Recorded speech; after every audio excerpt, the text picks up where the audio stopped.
పల్నాడు జిల్లా గురజాల నియోజకవర్గం గురజాల టౌన్ నందు గురజాల గ్రామదేవత పాత పాటేశ్వరమ్మ అమ్మవారి తిరునాళ్ల సందర్భంగా గురజాల టౌన్లోని బస్టాండ్ ఎదురుగా ఏర్పాటు చేసిన పాట కచేరీ సభలో గురజాల శాసనసభ్యులు శ్రీ ఎరపతినేని శ్రీనివాసరావు పాల్గొని ప్రజలను ఉత్తేజపరుస్తూ ప్రసంగించారు.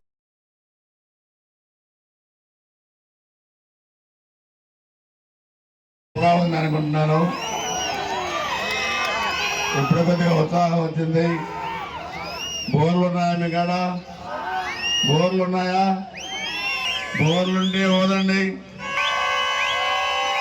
ఓకే, అందరికీ నమస్కారం.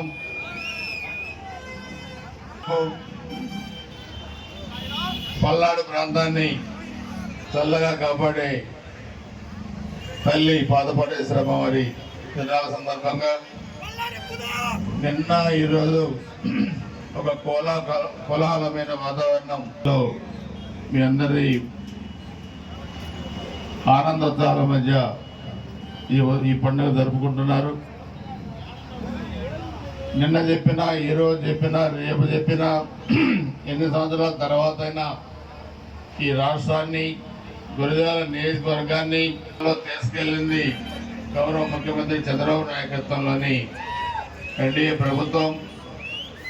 గతంలో మనం 14-19 మధ్య తెలుగుదేశం హయాంలో ఈ రోడ్లన్నీ కూడా మనం అభివృద్ధి చేశాం. సో భవిష్యత్తులో కూడా అభివృద్ధి మంత్రంగా మన ప్రభుత్వం పనిచేస్తుంది. కూటమి ప్రభుత్వం, ముఖ్యమంత్రి చంద్రబాబు నాయుడు గారు, ఉప ముఖ్యమంత్రి పవన్ కళ్యాణ్ గారు, భారతీయ జనతా పార్టీ ఆధ్వర్యంలో కూడా ఈ ఎన్డీఏ ప్రభుత్వం పనిచేస్తూ ఉంటుందని చెప్పి కూడా మీకు తెలియజేస్తున్నా. ఒక మంచి వాతావరణం రాష్ట్రంలో కానీ మన దగ్గర కూడా ఉంది.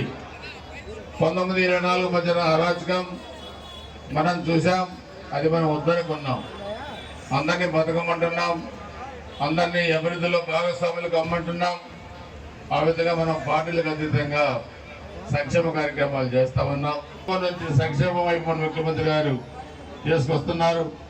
మన నియోజకవర్గంలో కూడా ఈ సంవత్సరం 5 నెలల్లో చాలా పెద్ద ఎత్తున కూడా నిధులు తీసుకొచ్చి అభివృద్ధి చేస్తూ ఉన్నాం. అందుకే మనం ఫ్యాక్షన్ విడనాడి ఆధ్యాత్మికంగా పల్నాడు ముందుకు తీసుకెళ్తేనే మరి ఇతర ఆలోచనలు లేకుండా మనం ముందుకు వెళ్ళగలుగుతాం అనేది కూడా అందరం కూడా అనుకుంటున్నాం. మనం మీ అందరిలో చూస్తున్నాం, చాలా సంతోషకరమైన వాతావరణం ఉంది.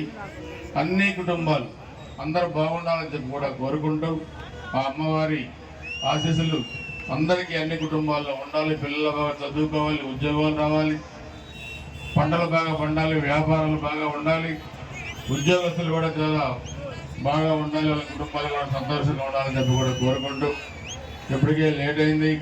మేము ఉపన్యాసాలు ఆపి కిందకి దిగిన తర్వాత మీ పని మీరు చేసుకోవచ్చు. అందరికీ నమస్కారం. జై హింద్.